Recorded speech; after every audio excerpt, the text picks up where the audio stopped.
Assalamualaikum warahmatullahi wabarakatuh. Bagaimana kabarnya teman-teman semuanya? Sehat ya? Alhamdulillah.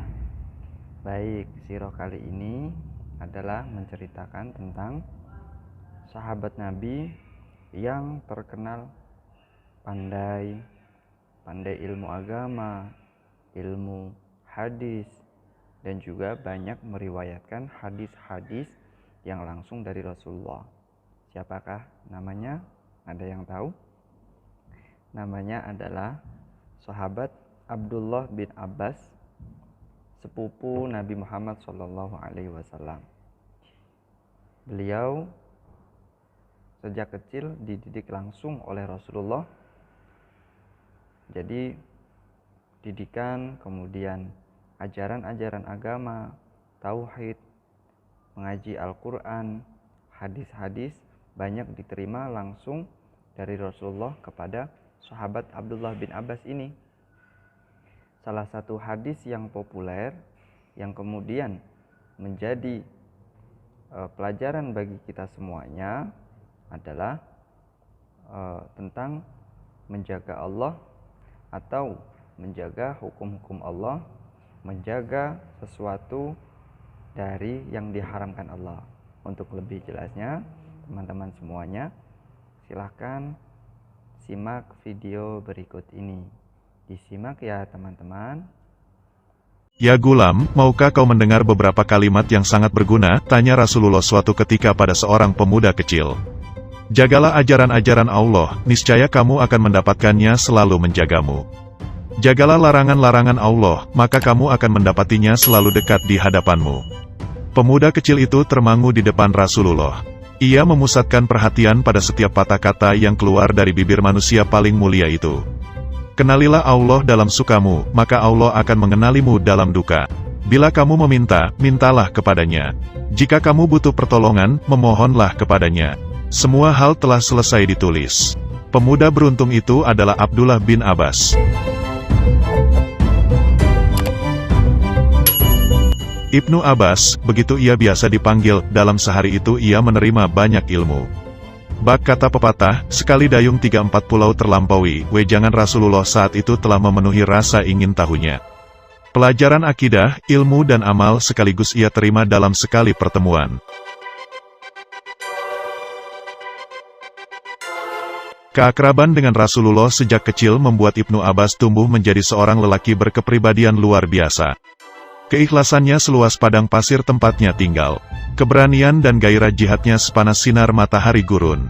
Kasihnya seperti oase di tengah Sahara. Hidup bersama Rasulullah benar-benar telah membentuk karakter dan sifatnya. Suatu ketika, benaknya dipenuhi rasa ingin tahu yang besar tentang bagaimana cara Rasulullah salat. Malam itu, ia sengaja menginap di rumah bibinya, Maimunah binti Al-Harits, istri Rasulullah. Sepanjang malam ia berjaga, sampai terdengar olehnya Rasulullah bangun untuk menunaikan salat. Ia segera mengambil air untuk bekal wudhu Rasulullah. Di tengah malam buta itu, betapa terkejutnya Rasulullah menemukan Abdullah bin Abbas masih terjaga dan menyediakan air wudhu untuknya. Rasa bangga dan kagum menyatu dalam dada Rasulullah. Beliau menghampiri Ibnu Abbas, dan dengan lembut dielusnya kepala bocah belia itu. Ya Allah, berikan dia keahlian dalam agamamu, dan ajarilah ia tafsir kitabmu. Demikian doa Rasulullah.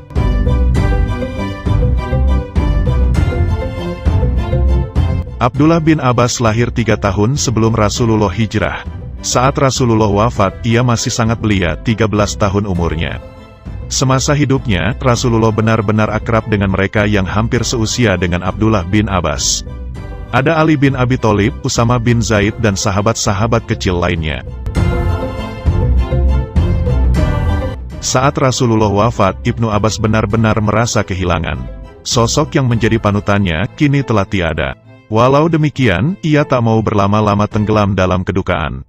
Ibnu Abbas segera bangkit dari kedukaan. Meski Rasulullah telah berpulang, semangat jihad tak boleh berkurang. Maka ia pun mulai melakukan perburuan ilmu. Didatanginya para sahabat senior, ia bertanya pada mereka tentang apa saja yang perlu ditimbanya. Tak hanya itu, ia juga mengajak sahabat-sahabat yang seusia dengannya untuk belajar pula. Tapi sayang, tak banyak yang mengikuti jejak Ibnu Abbas. Mereka merasa tidak yakin apakah para sahabat senior itu mau memerhatikan mereka yang masih anak-anak. Walau demikian, Ibnu Abbas tak patah arang. Ia ketuk satu pintu dan berpindah ke pintu lain dari rumah-rumah para sahabat Rasulullah. Tak jarang ia harus tidur di depan rumah mereka karena para sahabat tengah istirahat. Namun betapa terkejutnya mereka begitu melihat Ibnu Abbas tidur di depan pintu rumah. "Wahai keponakan Rasulullah, kenapa tidak kami saja yang menemuimu?" kata para sahabat yang menemukan Ibnu Abbas di depan rumah mereka. "Tidak, akulah yang mesti mendatangi Anda," jawabnya. Demikianlah kehidupan Ibnu Abbas, hingga kelak ia benar-benar menjadi seorang pemuda dengan ilmu dan pengetahuan yang tinggi. Karena tingginya dan tak berimbang dengan usianya, ada yang bertanya tentangnya. "Bagaimana Anda mendapatkan ilmu ini, wahai Ibnu Abbas?" Dengan lidah dan gemar bertanya, dengan akal yang suka berpikir, demikian jawabnya.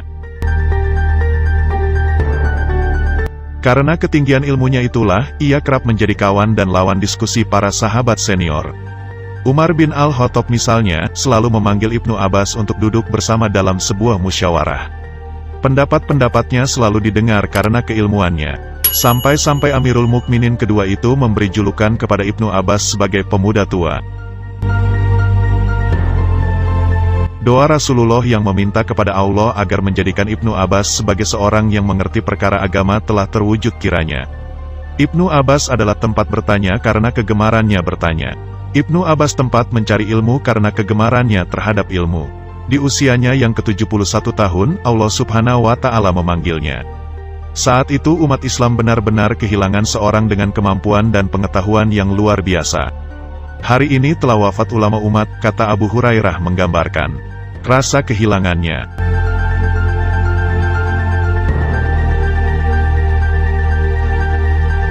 Alhamdulillah, teman-teman semuanya sudah menonton videonya kan?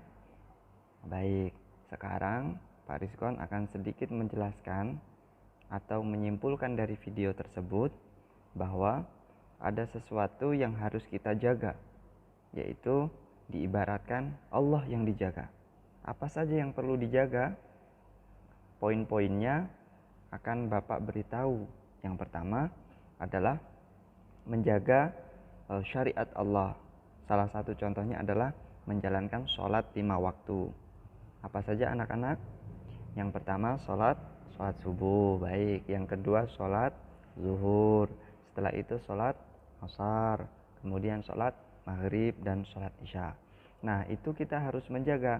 Kita harus melaksanakan itu sesuai dengan waktunya. Kalau pagi sholat subuh, yang zuhur sholat zuhur. Kalau siang ya. Kalau agak sorean sholat asar, kemudian setelah itu sholat maghrib, dan malamnya sholat isya.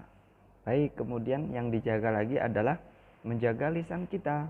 Menjaga lisan kita dari sesuatu yang haram, sesuatu yang berdosa. Contohnya adalah mengejek teman, itu nggak boleh, haram. Kemudian mencaci maki teman, kemudian membicarakan orang lain, kemudian memakan makanan yang haram juga itu tidak boleh. Maka itulah yang kita jaga sesuai dengan hadis yang diriwayatkan dari sahabat Abdullah bin Abbas tadi.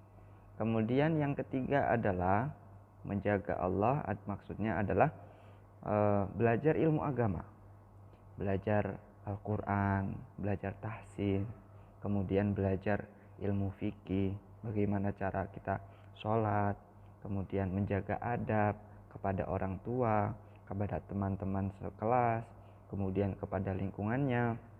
Nah, itulah yang harus kita jaga.